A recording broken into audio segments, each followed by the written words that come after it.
Oi, gente, tudo bem? Eu tô querendo fazer uns vídeos um pouco mais curtinhos para não ficar tão chato. E então hoje eu resolvi fazer esse vídeo um pouco mais curto e eu vou falar hoje sobre intervenção federal. Então a primeira coisa que eu quero que vocês entendam é que esse vídeo ele não tem o objetivo de esgotar o tema da intervenção federal, mas apenas para a gente ir se familiarizando com esse tema. Porque intervenção federal é um tema muito chato e eu sempre achei muito difícil de decorar aquele artigo da Constituição. Mas quando você começa a entender a lógica por trás da intervenção federal, fica um pouco mais fácil.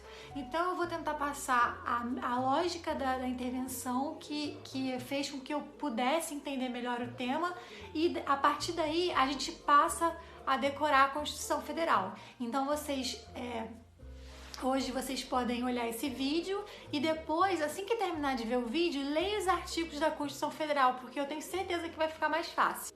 Bem, o que é intervenção? Intervenção, como o nome já sugere, é uma interferência. Uma interferência de um ente em outro ente. Na verdade, quando eu falei sobre federação, eu disse que nós somos uma república federativa, onde os entes têm autonomia. Então, de regra, um ente não interfere no outro ente. Só que no caso das hipóteses da intervenção, a Constituição Federal, ela viu que existiam determinados valores e determinadas hipóteses que era necessário a interferência de um ente em outro ente justamente para poder assegurar o pacto federativo. Então, o que é intervenção? Intervenção é uma medida política excepcional que visa afastar temporariamente a autonomia dos entes. Então, como ela é excepcional, ela é de hipótese taxativa. Então, somente aquelas hipóteses previstas na Constituição Federal é que podem assegurar a intervenção. Existe a intervenção federal, onde a União ela interfere nos estados ou no Distrito Federal e também pode interferir em municípios, mas só quando os municípios forem situados em territórios. Ou seja, a União ela não interfere nos municípios normalmente, somente se eles forem situados em territórios, que é o que nós não temos. Então, por exemplo, a União não pode interferir no município do Rio de Janeiro. E existe a intervenção estadual, onde o Estado interfere no município. Então, lembre, a intervenção ela é uma medida excepcional, porque de regra, o que vale é o princípio da não intervenção, justamente porque os entes têm autonomia. Então, por que acontece a intervenção? A intervenção acontece porque o Constituinte percebeu que existiam valores que deveriam ser protegidos, como, por exemplo, a integridade nacional, a estabilidade, o próprio Pacto Federativo. Então, diante dessas hipóteses excepcionais, é possível que haja a intervenção federal. Nós vamos aqui nos ater somente à intervenção federal, tá? Eu não vou falar sobre as hipóteses de intervenção estadual hoje no vídeo. Então, eu quero que vocês comecem a entender um pouquinho as hipóteses de intervenção federal para depois a gente partir para a decoreba, tá? Então, eu vou fazer de uma maneira bem sucinta. Então tá, vamos começar analisando as hipóteses de intervenção federal. A primeira hipótese de intervenção federal é justamente proteger a integridade nacional. Então, quando você protege a integridade nacional, você pode ter uma hipótese de intervenção federal, quando essa integridade nacional está ameaçada. Então, proteger a integridade nacional, repelir invasão estrangeira ou de uma unidade da federação em outra unidade, acabar com grave comprometimento da ordem pública. Se tiver um grave comprometimento da ordem pública ali em determinado estado, por exemplo, a União pode interferir para poder arrumar aquele ente e também para reorganizar as finanças do ente.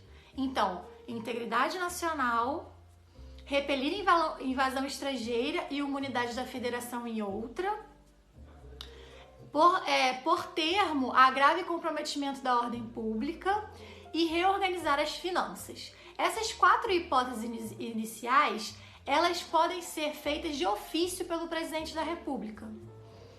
Ou seja, é uma hipótese de intervenção espontânea. Outra hipótese de intervenção federal também é para assegurar o livre exercício dos poderes. Então, por exemplo, se o poder legislativo ou executivo ou judiciário estarem sendo ameaçados em sua independência, em sua liberdade, a União pode interferir. Quando se tratar do poder coagido, quando o poder coagido for o poder executivo ou o poder legislativo, nesse caso, esses poderes fazem uma solicitação para o presidente. Quando o poder coagido for o poder judiciário, esse poder vai fazer uma solicitação para o STF e o STF, achando procedente que está acontecendo mesmo essa coação, o STF faz uma requisição ao presidente. Então é diferente. Quando for poder legislativo ou executivo, solicita ao presidente da República. Quando for poder judiciário, o STF faz uma requisição ao presidente da República. Outra hipótese de intervenção federal também é para garantir a ordem e a decisão judicial.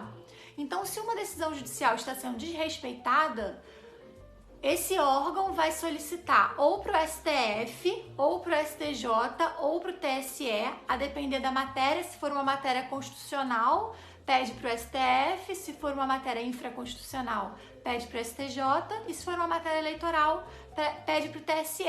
E esses órgãos de cúpula, eles que vão requisitar ao presidente da República a intervenção federal.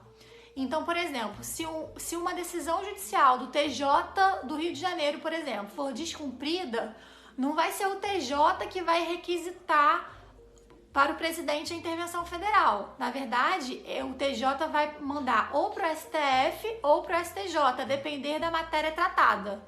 E aí, esse órgão, que é o STF ou o STJ, que vão requisitar para o presidente da República a intervenção federal. Existe também mais 2 hipóteses de intervenção federal, que é para assegurar o cumprimento de uma lei federal e também para a observância dos princípios constitucionais sensíveis, como, por exemplo, a dignidade humana é um valor que está assegurado lá como um princípio constitucional sensível. Nesses casos de lei federal e de princípios constitucionais sensíveis, o que acontece é que precisa haver uma provocação do Procurador-Geral da República. Então, o Procurador-Geral da República vai entrar com uma ação, que é a de interventiva, e se essa ação de inconstitucionalidade for julgada procedente pelo STF, o STF vai requisitar ao presidente da República a intervenção federal.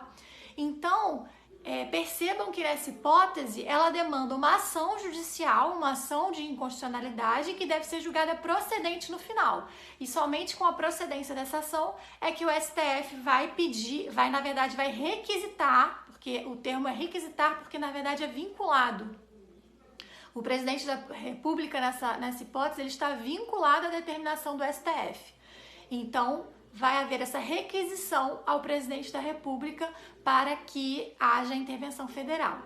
Então perceba, eu não estou aqui querendo esgotar o tema, eu só coloquei as hipóteses para vocês irem pensando e analisando que, na verdade, essas hipóteses elas estão com o objetivo de assegurar a estabilidade do Pacto Federativo, seja por ameaça de uma invasão estrangeira ou de uma unidade da federação em outra, ou então para reorganizar as finanças, ou então princípios constitucionais sensíveis que são valores importantes para a Constituição, ou até mesmo para proteger a independência dos poderes. Então perceba que a intervenção federal ela ocorre justamente numa situação de crise. Então está havendo uma crise no território e é necessário que haja uma medida excepcional para combater essa crise, para que o Pacto Federativo se fortaleça. Então é essa a lógica da intervenção federal.